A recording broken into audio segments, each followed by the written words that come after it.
Ok, bueno, la primera, iniciamos la reflexión un poco reconociendo que hay diferentes tipos de infraestructura. En realidad, cuando iniciamos la planeación y las discusiones alrededor de esta sesión, queríamos intencionalmente no solamente abordar la infraestructura gris o la infraestructura física, la infraestructura dura, pero también tener la oportunidad de traer experiencias alrededor de la infraestructura verde o las soluciones basadas en la naturaleza. Y algo muy importante, y es también la infraestructura digital. Entonces, digamos, esto también enmarca las discusiones sobre infraestructura resiliente. Otro punto importante es ese papel dual que juega la infraestructura. No solamente hablamos de infraestructura para la reducción del riesgo de desastres. Aquí tenemos dos ejemplos de ciudades de América Latina donde han generado infraestructura para el control de inundaciones urbanas, pero también hay una reflexión esencial que es muy importante, y es que la infraestructura también debe ser resiliente ante los desastres. Entonces, no solamente pensar el rol que cumple la infraestructura para reducir el riesgo, como además la infraestructura debe tener la resistir siendo funcional ante la ocurrencia.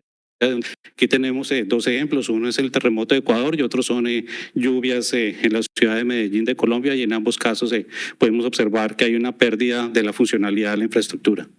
Y por último, ya por poco para terminar las reflexiones iniciales, las brechas de desigualdad.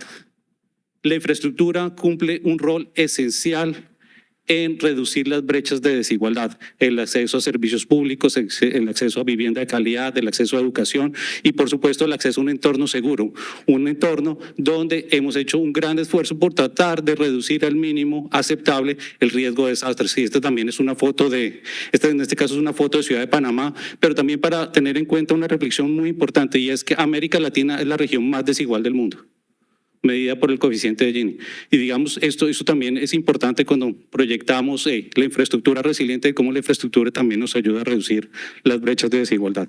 Bueno, y con estas palabras iniciales voy a cederle la palabra. Tenemos la oportunidad de tener un discurso inaugural a cargo de la señora Paola Alvirito, quien es la directora global de la Oficina de Naciones Unidas para la Reducción del Riesgo de Desastres. Entonces, hola, muchas gracias. Queridos participantes, ¿me escuchan? Vale, perfecto. Vale, queridos participantes, damas y caballeros, es un placer estar con ustedes aquí para hablar sobre esta dimensión tan importante. El resumen de la evaluación de este plan dicta que los desastres han tenido un gran impacto en nuestro ambiente. Ahora tenemos el nuevo patrón en la región que empieza a crecer con el riesgo de cambios climáticos, y de peligros como la pandemia. Nuestra infraestructura está expuesta y es muy vulnerable.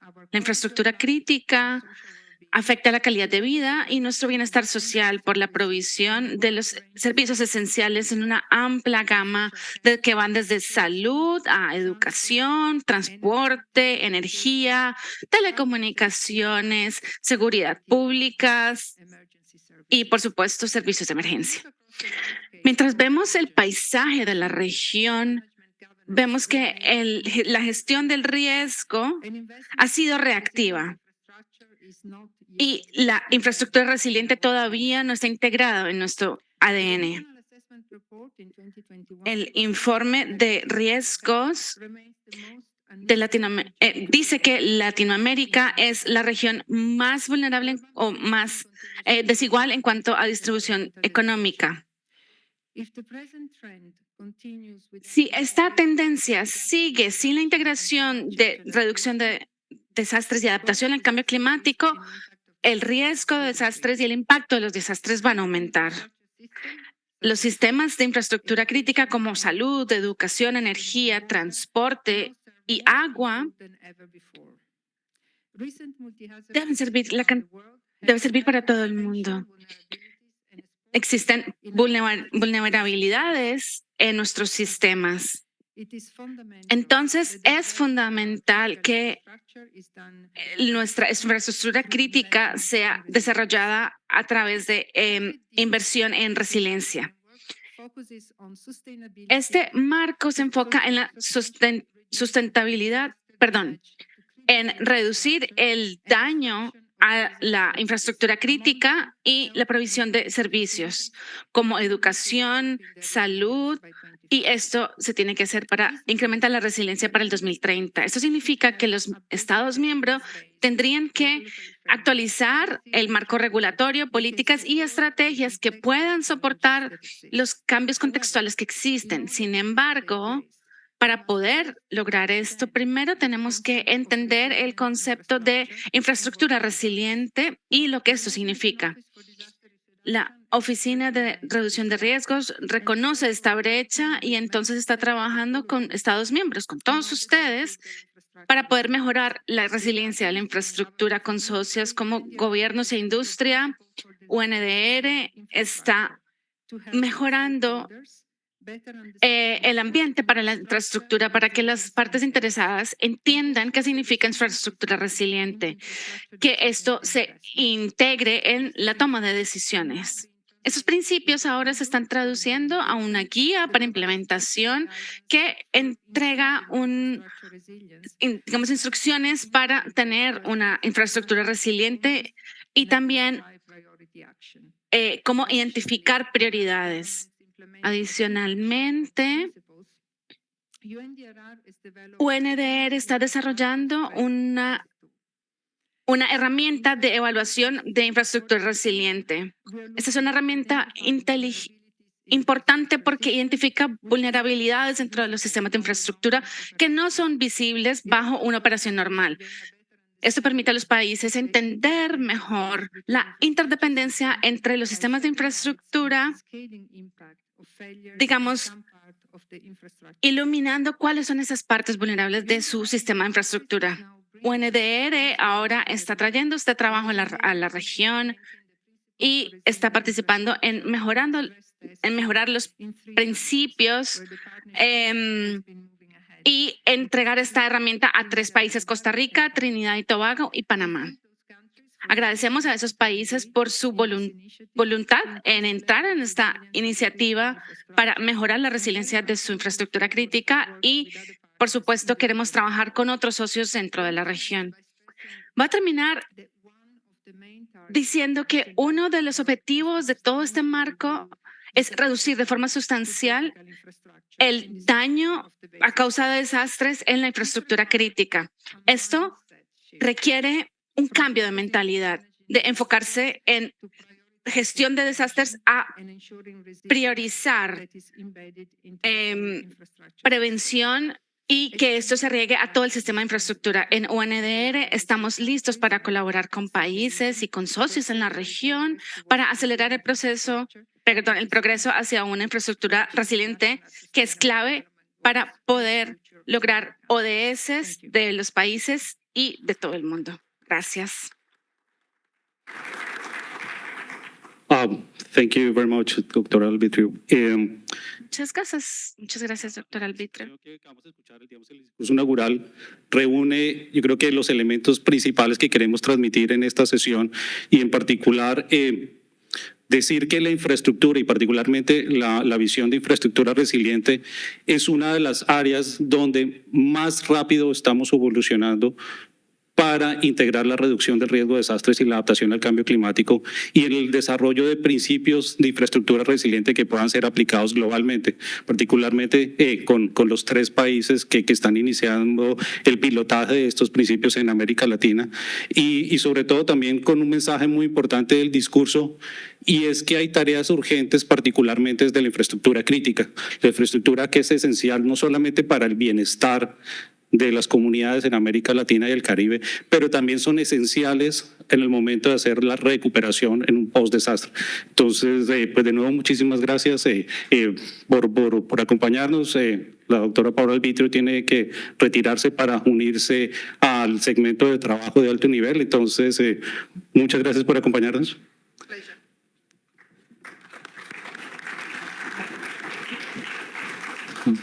Bueno, y continuamos entonces. Nuestro siguiente panelista está participando de forma remota. Él nos ha compartido un video pregrabado, pero también va a estar disponible para la sección de preguntas y respuestas que tendremos al final de la sesión. Es el doctor Omar Darío Cardona. Omar Darío, pues, tiene una trayectoria muy extensa trabajando en la reducción del riesgo de desastres, es uno de los líderes globales en esta agenda. Él es ingeniero civil, como les había mencionado antes, es profesor de gestión del riesgo de desastres y adaptación al cambio climático en el Instituto de Estudios Ambientales de la Universidad Nacional de Colombia. Él es el cofundador y el director general de una empresa que muchos de ustedes tal vez conocen que se llama Ingeniería de Desarrollado, varios de los productos que han apoyado la agenda de reducción del riesgo de desastres en América Latina y el Caribe. Fue director de la Oficina Nacional para la Gestión del Riesgo en 1992 a 1995, presidente de la Asociación Colombiana de Ingeniería Sísmica, y en el 2004 fue galardonado con el premio Sasakawa por la Oficina de Naciones Unidas para la Gestión del Riesgo. Entonces, bueno, sin más demora, vamos a proyectar el video que ha grabado el doctor Omar Darío y, bueno, luego continuaremos con los siguientes panelistas. Bueno, pues muchas gracias por esta amable invitación. En esta presentación me voy a referir a la modelación del riesgo de la infraestructura y el Índice Global de Resiliencia GIRI, que se está desarrollando en este momento en el marco de la Coalition for Disaster Resilience Infrastructure, que reúne ya un amplio número de países. Y bueno, el GIRI es una métrica y un marco conceptual para la modelación del riesgo y la resiliencia de los sistemas de infraestructura que respaldan las actividades socioeconómicas de los países. Es un índice que da cuenta del riesgo de desastres con base en métricas probabilistas e incorporando el cambio climático a través de estimaciones basadas en probabilidad imprecisa. Y pues el GIRI también incorpora variables del contexto socioeconómico que amplifican el riesgo para capturar la naturaleza compleja y sistémica y que inciden en el desempeño resiliente de cada país.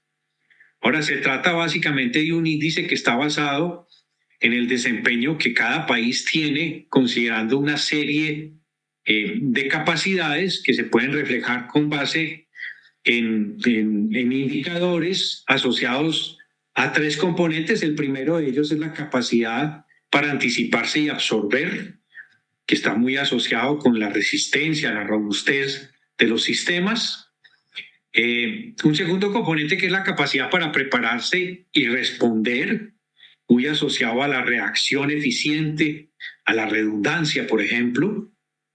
Y un tercer componente asociado a la capacidad para recuperarse y adaptarse, que está pues vinculado a lo que es la rápida rehabilitación y restauración cuando se presenta un desastre. Desde el punto de vista técnico, pues se utiliza lo que hoy en día se conoce como el concepto de resiliencia en infraestructura, en donde pues hay un nivel de desempeño que tienen las infraestructuras que se puede ver afectado por el impacto de eventos y que la caída en ese desempeño depende de la capacidad de absorber de esa infraestructura ese impacto y que pues podemos dar cuenta de él evaluando el riesgo que se tiene en la infraestructura y una serie de indicadores que dan cuenta del impacto de ese potencial, de esa potencial pérdida, daño, pérdida de funcionalidad en el contexto económico y social. En el estado ya degradado post-evento es cuando se manifiesta la respuesta a la emergencia, a la crisis, y entonces hay una serie de indicadores que también dan cuenta de la capacidad para responder frente a esa situación antes de empezar a hacer lo que es el esfuerzo para la restauración y que está asociado con la capacidad que se tiene también reflejada por una serie de indicadores para restaurar o recuperar la funcionalidad y el desempeño de esas infraestructuras a su estado original o incluso a una condición más favorable. Si tenemos en cuenta esos tres grandes componentes y este diagrama, que es cómo ocurre esto en el tiempo, se puede obtener un indicador que se está reflejado en el área que se, digámoslo así, que se puede conformar con este tipo de métricas que estoy indicando. Ahora bien, hemos considerado para este efecto amenazas como los terremotos, el tsunami, los deslizamientos, inundaciones, ciclones tropicales, la sequía, y pues se ha incorporado el efecto que tiene el cambio climático en algunas de estas amenazas que pueden incluso exacerbarlas de una manera importante. Pero también se ha visto cuál es el impacto de estas amenazas en múltiples sectores, como el de energía, carreteras, vías férreas, puertos, aeropuertos, instalaciones que tienen que ver con el tema de agua, comunicaciones, petróleo y gas, o edificaciones asociadas con la educación, la salud y otro tipo de edificaciones en general. Todos conocemos pues muy bien la modelación del riesgo como la convolución de la amenaza con la vulnerabilidad de los elementos expuestos, que en este caso son infraestructuras. Esas amenazas se pueden ver exacerbadas, como mencioné, por el cambio climático, y se pueden obtener las métricas de riesgo que también ya son ampliamente conocidas, como la pérdida anual esperada, la curva de pérdida máxima probable, y con base en ello obtener ese índice de resiliencia al cual me he acabado de referir.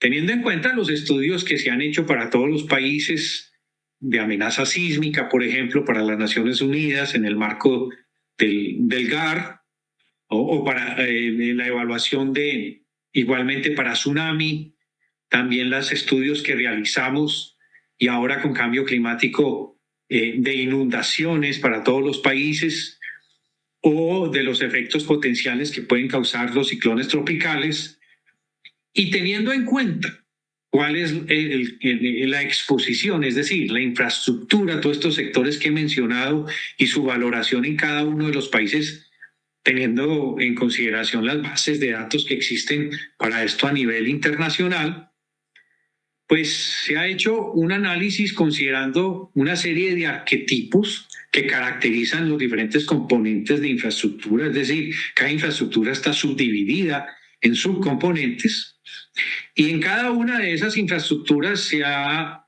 tenido en cuenta las curvas de vulnerabilidad física que se pueden asociar a cada componente considerando las diferentes amenazas, sea el terremoto, la inundación, el tsunami, los ciclones, etc. Entonces se ha podido obtener el resultado ya de pérdidas, por ejemplo, el riesgo en la infraestructura por terremotos, por ciclones tropicales, por inundaciones, por tsunami. Y también hemos podido hacer estos trabajos a nivel subnacional en cada uno de los países. Aquí se ve el caso de Chile, se ve la pérdida máxima probable para los diferentes componentes de infraestructura del país afectados por terremoto, o en este otro caso, la imagen ilustra en el caso de las inundaciones para las diferentes unidades subnacionales del país. Entonces, de esta manera se ha podido obtener el índice GIRI de resiliencia para cada uno de los países, y pues básicamente el propósito ha sido proveer un panorama general del riesgo y de la resiliencia que sea útil para la comparación y ranking de los países. Esto pues es importante mencionar que incorpora el riesgo debido a eventos que no han ocurrido aún, o sea, es una modelación analítica y no solo eventos históricos o estadísticas. Va de lo global a lo local, es decir, se utiliza la misma aritmética para cualquier nivel de resolución, y finalmente, pues esto promueve que los países realicen evaluaciones de riesgo con mayor resolución a nivel subnacional y local para efectos del tema de inversión. Bueno, con esto decirles que muchas gracias y que espero que este tipo de información sea útil para lo que se desarrolle en el futuro en América Latina y el Caribe. Vale, no. Muchas gracias, profesor Omar Darío. Es en realidad un reto tratar de resumir los mensajes de esta última presentación, pero yo quisiera compartir con ustedes que este tipo de trabajos resumen algo muy importante, que se trata del aprendizaje en la gestión del riesgo de desastres. Aquí se refleja cómo hemos comprendido la forma de abordar conceptualmente la gestión del riesgo de desastres, pero luego adicionar la visión de infraestructura crítica que lo habíamos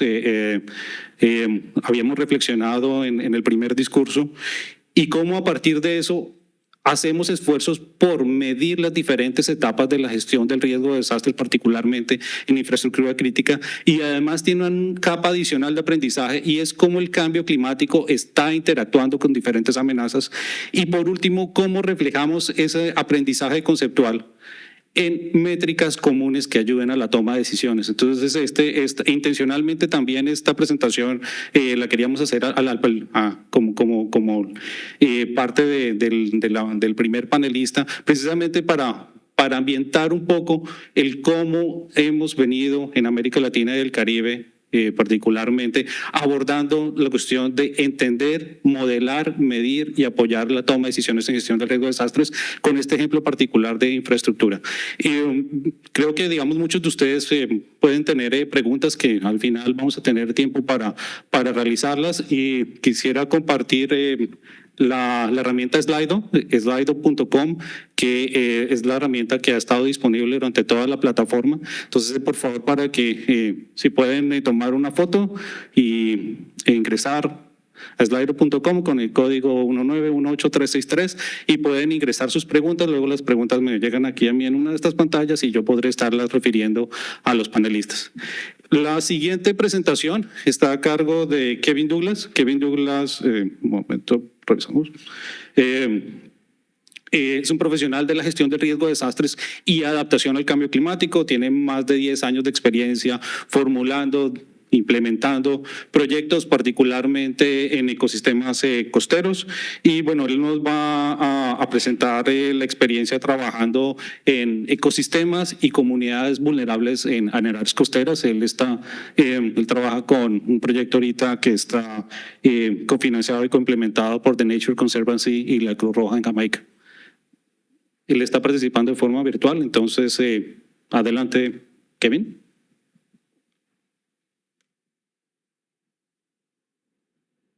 Okay, thank you very much. Vale, muchas gracias. Es un placer estar aquí. El enfoque de la presentación es construir o tener resiliencia en la infraestructura y también en los procesos, sobre todo a nivel comunitario. Quiero resaltar nuestra sociedad con la Cruz Roja y The Nature Conservancy, que por supuesto incluye procesos científicos y se enfoca, digamos, el enfoque de este proyecto es sobre todo a nivel comunitario local. Por supuesto, los enfoques de resiliencia no pueden, digamos, tienen que incluir a las comunidades. No podemos separar las dos cosas. Podemos tener, por supuesto, implementación basada en ciencia, pero que también sea centrada en la comunidad. Siguiente diapositiva, por favor.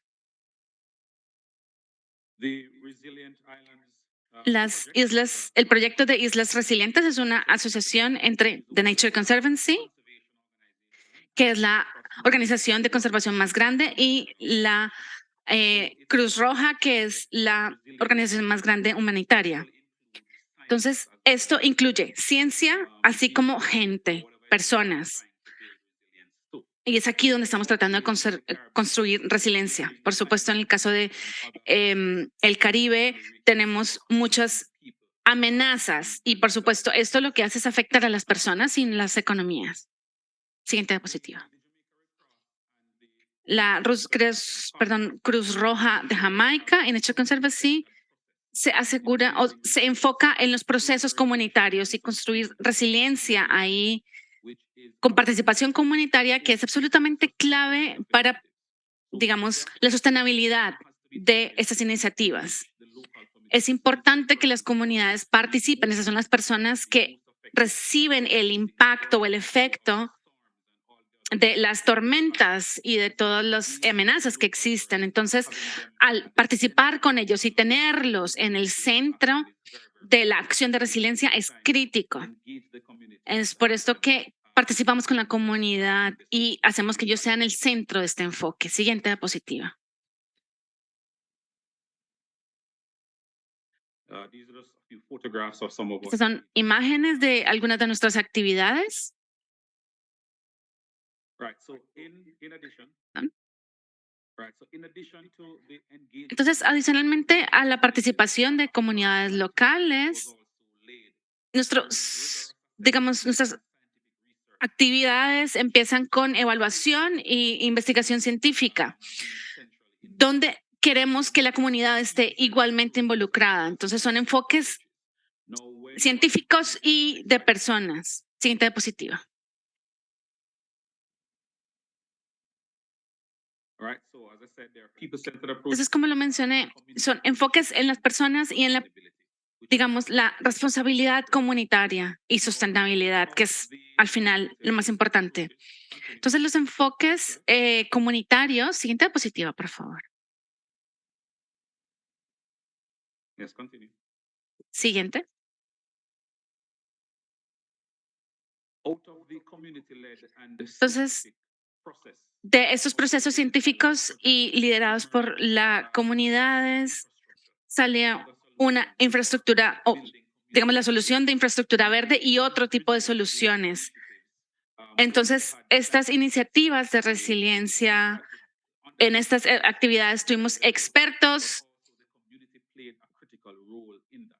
pero también, digamos, tuvimos la participación de la comunidad y eso fue lo más importante. Entonces, desarrollamos una serie de soluciones basadas en la naturaleza según la evaluación que se hizo con los expertos y la comunidad. Entonces, esto se empezó a implementar a nivel local. Tuvimos, por ejemplo, testeos o pruebas.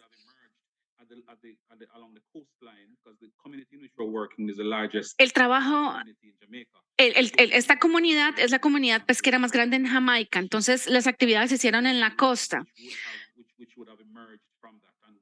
Y entonces empezamos a trabajar juntos con otros socios y empezamos esa implementación juntos, igual que otras iniciativas que salieron, digamos, en este marco de soluciones basadas en la naturaleza para construir resiliencia en la comunidad. Y una vez la comunidad se apoderó de esta iniciativa, es cuando aseguramos la sustentabilidad.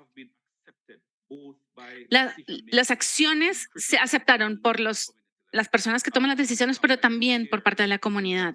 Por ejemplo, tuvimos una alianza con la Oficina de Atención a Desastres Nacionales para hacer una evaluación o un ranking de las comunidades más vulnerables. Entonces, trabajamos con esta Oficina de Gestión de Desastres Nacional para incorporar ecosistemas como uno de los criterios. Antes de esto, los ecosistemas no se consideraban como un factor a la hora de hacer este ranking o esta clasificación de comunidades vulnerables. Entonces, esto ya se aceptó por parte de todas las partes interesadas, que los ecosistemas y el valor que tiene la naturaleza es enorme a la hora de la gestión de riesgo. También empezamos a, digamos, desarrollar capacidades a nivel también de personal. Eso significa que las metodologías y los procesos de cómo hacemos las cosas resaltan la naturaleza como parte importante de la construcción de resiliencia. Entonces, las comunidades que son los dueños de los recursos son los que son también los que son impactados, han aceptado el rol de cuidar su entorno, de cuidar ese territorio y de, digamos, hacer su propia gestión de riesgos. Entonces, con este enfoque, lo que hicimos fue reducir la probabilidad de que las comunidades rechacen este tipo de procesos y sistemas. Tenemos también otro proyecto para trabajar en otro tipo de comunidades con la misma metodología. Entonces, esta es una metodología que es transferible y que puede ser replicada y hemos visto el éxito de esto dentro de las comunidades, pero por supuesto teniendo siempre la base científica. Entonces, este enfoque se puede copiar. Por supuesto, hay lecciones muy importantes para aprender y nosotros a nivel de la Cruz Roja hemos aprendido todas estas lecciones y estamos poniendo en práctica todas estas lecciones. Hemos visto el éxito de este sistema y seguimos aprendiendo y ajustando nuestro enfoque. Muchísimas gracias por su tiempo.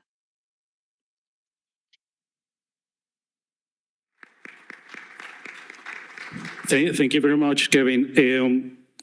Muchas gracias, Kevin. Yo quisiera reflexionar sobre la diapositiva que estuvo más tiempo en la pantalla y que tiene un mensaje muy importante y es un mensaje también de aprendizaje. Ustedes vieron que eran personas con el uniforme de Cruz Roja haciendo restauración de manglares. Esto, digamos, refleja una historia de aprendizaje de cómo una organización como la Cruz Roja, que nació como una organización humanitaria, evolucionó en esta visión integral de gestión integral de riesgo de desastres, a trabajar también en la preparación, en las acciones de reducción y, por supuesto, con su rol de respuesta, rehabilitación, reconstrucción, todo el aspecto humanitario. Y además refleja el aprendizaje relacionado con la importancia de la naturaleza y las soluciones basadas en la naturaleza y cómo trabajando de la mano de las comunidades, haciendo una conservación, restauración y uso sostenible de los ecosistemas, podemos ayudar a reducir el riesgo, en este caso de desastres propios de las regiones costeras, como la erosión costera o el impacto de tormentas tropicales. Pero digo, en solo una imagen hay muchísimo aprendizaje detrás de, y digamos un mensaje también importante aquí para la sesión, y es cómo empoderar a las comunidades, cómo idear proyectos de infraestructura que van más allá de pensar en la infraestructura física, pero también pensar en la infraestructura verde, que nuevo tiene este término que creo que transmite un mensaje positivo, que es soluciones basadas en la naturaleza. Ahora continuamos con el siguiente panelista, que es el señor Nigel Muñoz. Nigel está también participando de forma virtual. Él es especialista en infraestructura y gestión de proyectos. Tiene más de 20 años en la experiencia y gerencia de múltiples proyectos de infraestructura y desde hace un poco más de una década trabaja con Naciones Unidas. Actualmente está con UNOPS, UNOPS, que es la Agencia de Naciones Unidas para Servicios de Infraestructura, Adquisiciones y Gestión de Proyectos. Entonces, adelante, Nigel, por favor. Hola, muchísimas gracias y muy buenos días a todas y todos.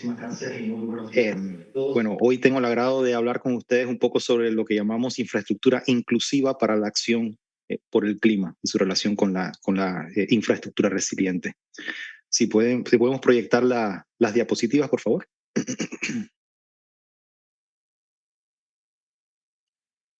Muchísimas gracias. Bueno, como hemos estado conversando y escuchando de toda una clase de ponencias, al hablar de infraestructura resiliente, inevitablemente debemos hablar del cambio climático, que como ya sabemos está generando impactos masivos, tales como inundaciones, sequías, incendios, etcétera, lo que causa un impacto tremendo en las economías locales y nacionales. Es un fenómeno generalizado, rápido y que se está intensificando a medida que pasa el tiempo. Hemos visto también que las crisis y los factores de perturbación climáticos han socavado la estabilidad de los sistemas de infraestructura y su capacidad de operar y sobre todo suministrar servicios esenciales a las comunidades, pero sobre todo a las comunidades, a las personas más vulnerables. Los países han sido testigos del aumento de las pérdidas económicas, sociales y medioambientales que se han producido durante este siglo como resultado directo de los desastres climáticos y cómo estos han agudizado las deficiencias de acceso y frustrado los esfuerzos por promover un desarrollo sostenible. Siguiente, por favor. Ahora, con el objetivo de ayudar a los gobiernos locales y nacionales a enmarcar este tema, en octubre de 2021 se lanzó el informe llamado Importancia de la infraestructura para la acción por el clima. Esto fue un producto de un trabajo colaborativo entre la UNOPS, el PNUMA y la Universidad de Oxford.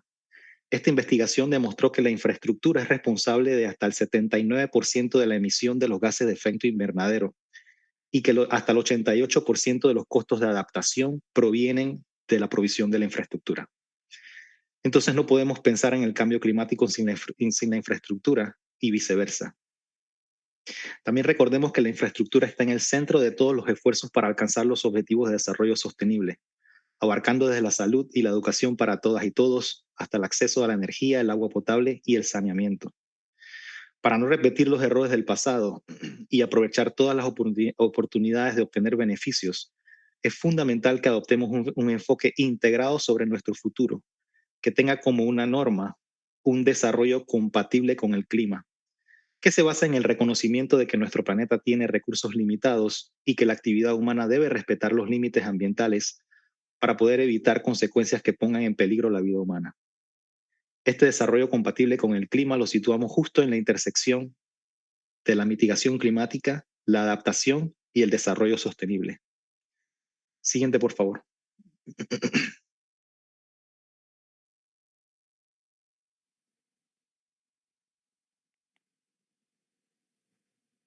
Ahora, dando un paso más allá en nuestros esfuerzos, en noviembre del año pasado, UNOPS lanzó la publicación titulada Infraestructura Inclusiva para la Acción por el Clima, que es el producto de investigaciones realizadas entre septiembre de 2021 y abril de 2022.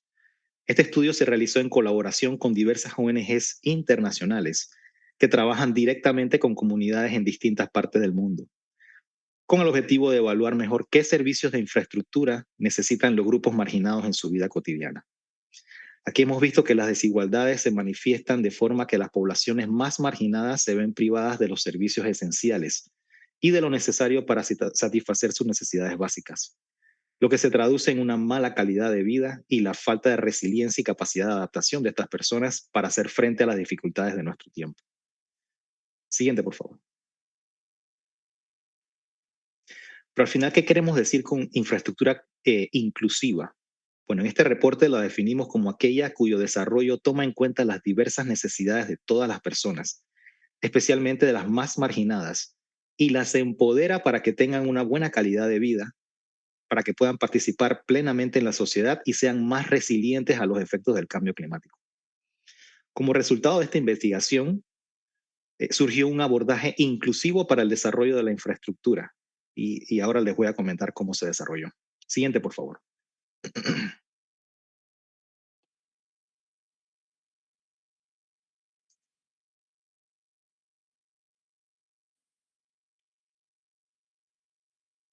Siguiente, gracias. Bueno, iniciamos explorando los 9 grupos sociales y sus experiencias interseccionales en el acceso a los servicios que brinda la infraestructura. Estos grupos, si bien no son exhaustivos y no abarcan toda la población, encontramos que constituyen entre el 81 y el 88% de toda la población mundial. De ahí la importancia de considerarlos para este estudio y para lo que consideramos infraestructura inclusiva. Siguiente, por favor.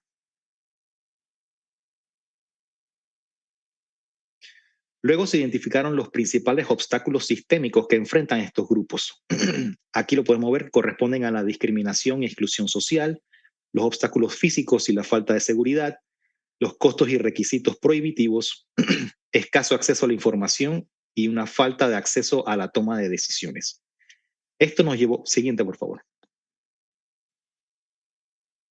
Esto nos llevó a caracterizar 5 principios para el desarrollo de infraestructura inclusiva. Aquí incluye el primer principio que consideramos la equidad, que busca proporcionar un acceso justo y equitativo a servicios de infraestructura.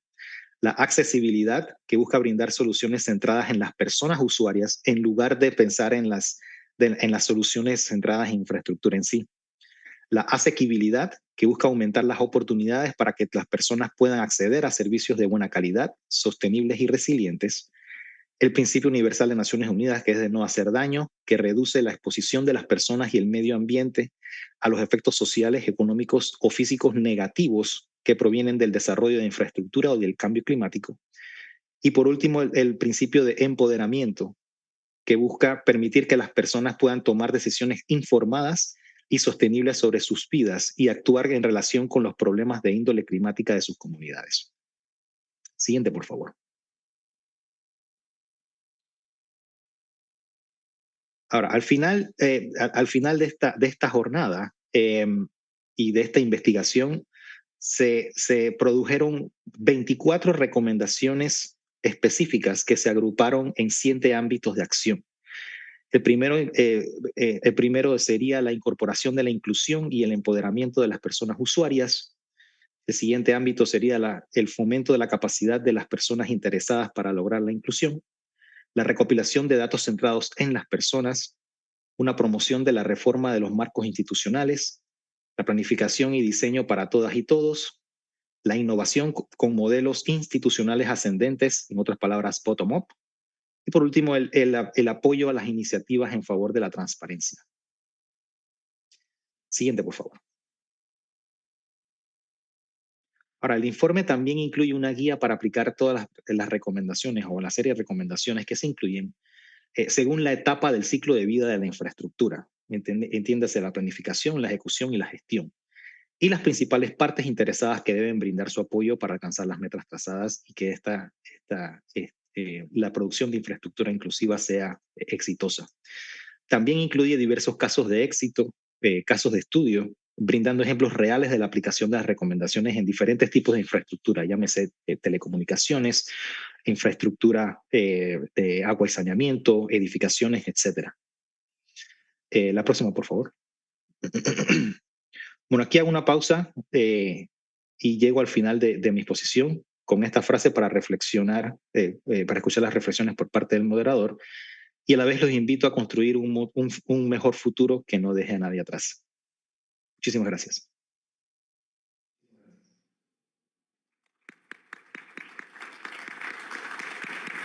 Muchas gracias, Nigel. Un poco también para poder tener tiempo al final para responder algunas preguntas de la audiencia. Entonces yo quisiera darle la palabra a la doctora Victoria Salinas. No, Victoria, aquí. Sí. Por la organización dijeron que solamente. Bueno, Victoria, ella trabaja para la Oficina Federal de Manejo de Emergencias de Estados Unidos, FEMA, y su cargo, voy a decirlo en inglés para no equivocarme, she is the senior official performing the duties of Deputy Administrator for Resilience. Creo que en español. Administradora encargada de resiliencia dentro de FEMA. Sí, vale. Buenos días, ¿cómo están todos? ¿Están bien en el último día? Bueno, voy a hacer el discurso en inglés, pero en la parte de preguntas les contesto en español, entonces ojalá haya preguntas. Oscar asked me to speak about really how Oscar me pidió hablar sobre cómo escalamos la infraestructura resiliente, y esto de verdad se reduce a cómo usamos la gobernanza. Son temas de políticas públicas, regulación, buenas prácticas, innovación. Construir infraestructura resiliente no es solo sobre la infraestructura y su habilidad de soportar y adaptarse y rebotar de amenazas, sino que también, en últimas, es sobre personas y los sistemas que nos rodean y que ayudan a nuestra vida, cómo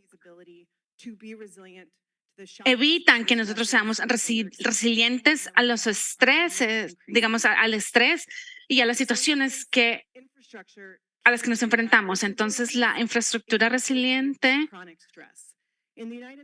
un problema para la infraestructura puede ser la falta de resiliencia, pero también un estrés.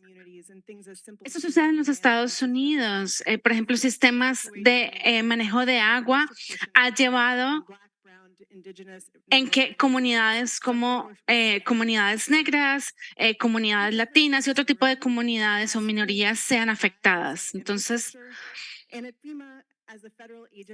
FEMA, como agencia nacional, tenemos diferentes herramientas disponibles, políticas, regulaciones. No hacemos las leyes, pero sí hacemos recomendaciones al Congreso sobre cómo arreglar leyes para poder hacer mejor nuestro trabajo. Ayudamos a crear un ambiente que permita las infraestructuras de todos tipos que le ayudan a las comunidades a ser más resilientes. Entonces, voy a compartir cosas concretas que estamos tratando de hacer. Primero, sobre políticas. La administración Biden-Harris ha invertido o ha asignado billones de dólares para mejorar la infraestructura.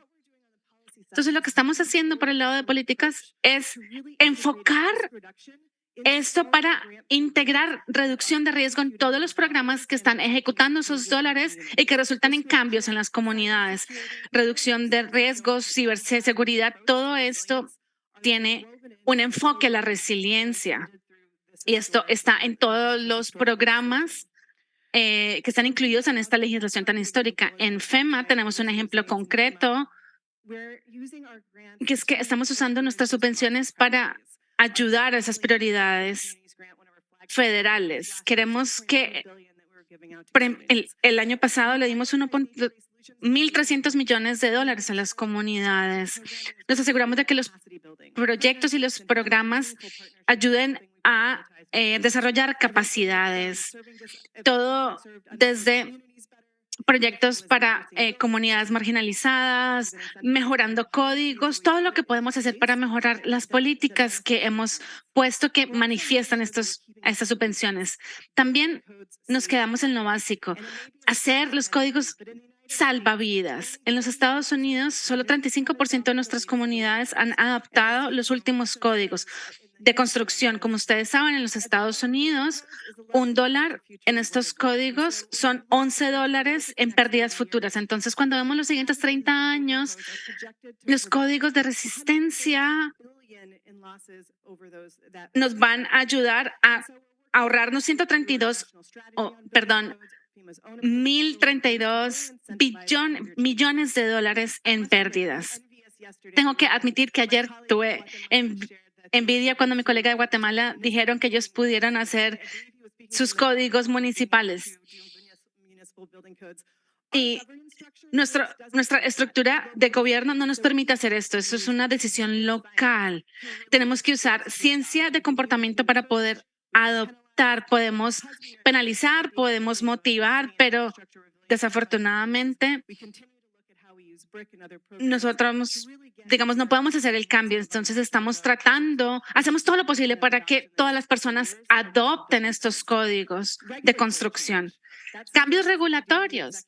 Esto es algo que hacemos en la rama ejecutiva. Y les voy a dar un ejemplo de cómo estamos, digamos, tomando la ciencia y la regulación para manejar el riesgo de inundaciones. La administración Biden-Harris hizo un llamado a asegurarnos de que estamos teniendo un enfoque nacional en la reducción de riesgo de inundaciones. Entonces, estamos mejorando los estándares federales. Esta orden ejecutiva resultó en que todos los departamentos y agencias miren cómo lo pueden implementar. En FEMA, esto es regulación y política para que todo el dólar que se está invirtiendo, sea el edificio gubernamental o el proyecto que va a hacer el gobierno, esté basado en ciencia o que tengan un estándar con, por ejemplo, niveles, elevación de estándares, este tipo de cosas. Tenemos alguna flexibilidad, pero un enfoque basado en la ciencia, ese concepto de, digamos que ese es el mejor enfoque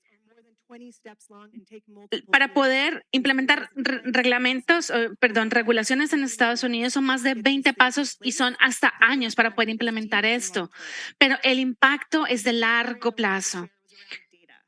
Ahora quiero compartir datos. Vimos en la primera presentación lo importante que pueden ser los datos en los Estados Unidos. Hemos hecho avances importantes para entregar esta información, estos datos a las comunidades.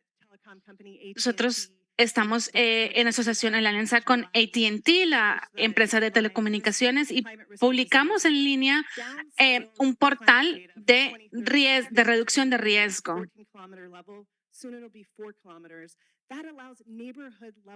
Entonces, en este momento, los barrios pueden planear, reciben datos de otras herramientas de análisis de datos que ven, por ejemplo, demografía, dónde está la infraestructura frágil. Y esto le permite a los planeadores locales pensar en la resiliencia de todo su sistema de infraestructura en servicio de las personas.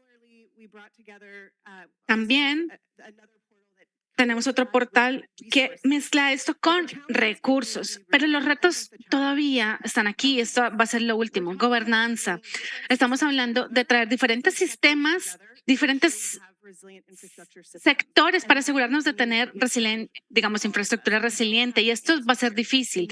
Nosotros no tenemos la respuesta. Sabemos que lo tenemos que hacer, pero mientras haya más de 2 personas en este planeta, tenemos que, digamos que somos muy individualistas y tenemos que llegar a colaboración, llegamos a alianzas, porque el sistema de gobernanza nos une a todos para poder llevar estos cambios y esos resultados a las personas. Muchas gracias, Victoria. Haciendo un esfuerzo para cumplir con el horario, con el programa de la plataforma, vamos a abordar 2 preguntas. Una es para Omar Darío Cardona y otra es para Victoria. Entonces, digamos, pues, mientras Omar Darío se prepara en su conexión para la pregunta, vamos a empezar con la pregunta para Victoria. Y, bueno, está en inglés.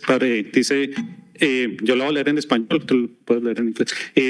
La pregunta es, ¿cuál es la mejor aproximación o la mejor forma para planear infraestructura resiliente tanto pues en el contexto de la recuperación post-desastre, pero también con el involucramiento del sector privado? Entonces, digamos, también un aspecto muy importante que tal vez no hemos abordado aquí, y es cómo involucrar también al sector privado.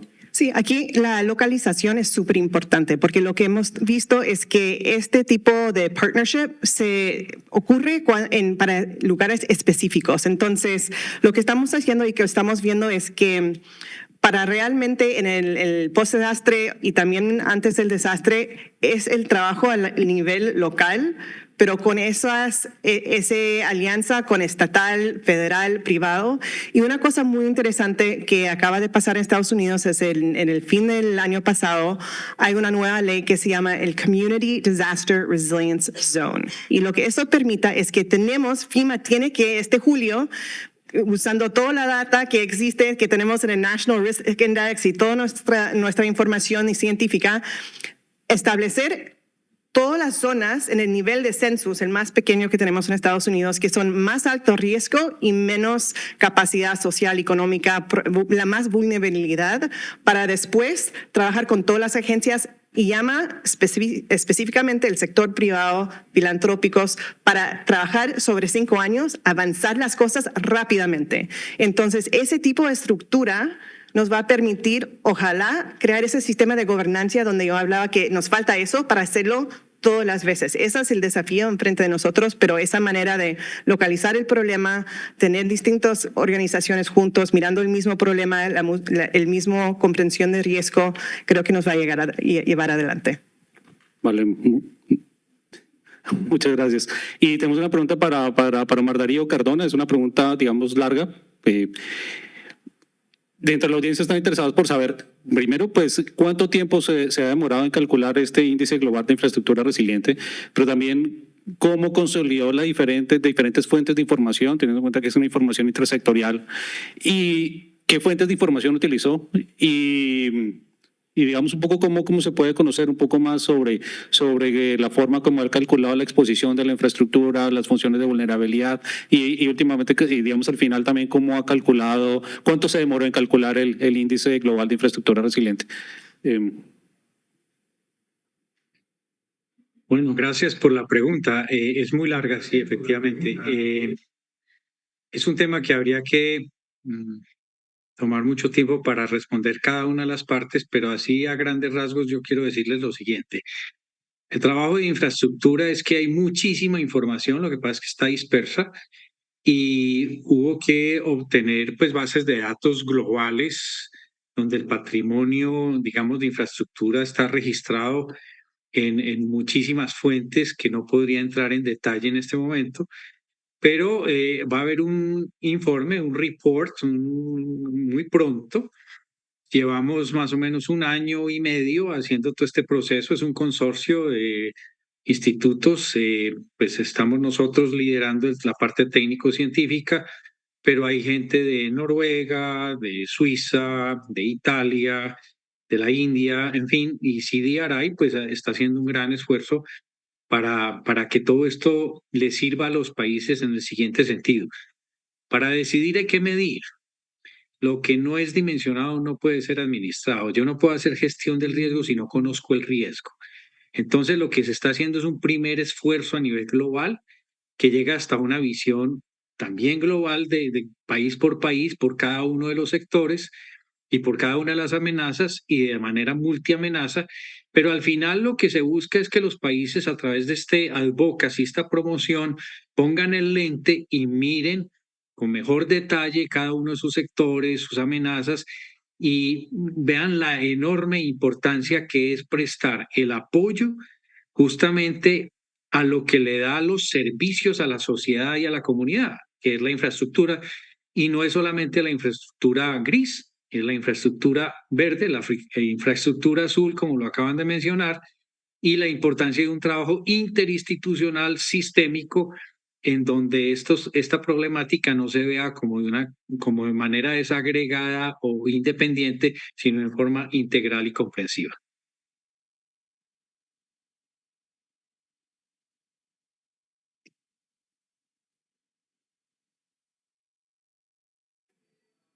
Hola. Vale. Yo creo que esta respuesta resume muy bien las conclusiones de este panel. Creo que mal haría yo en adicionar algo más. Solamente agradecerles mucho por su participación. Solamente nos pasamos del tiempo 2 minutos frente al cronograma previsto. Entonces, bueno, un aplauso para todos los panelistas y para ustedes. Gracias por atenderlo.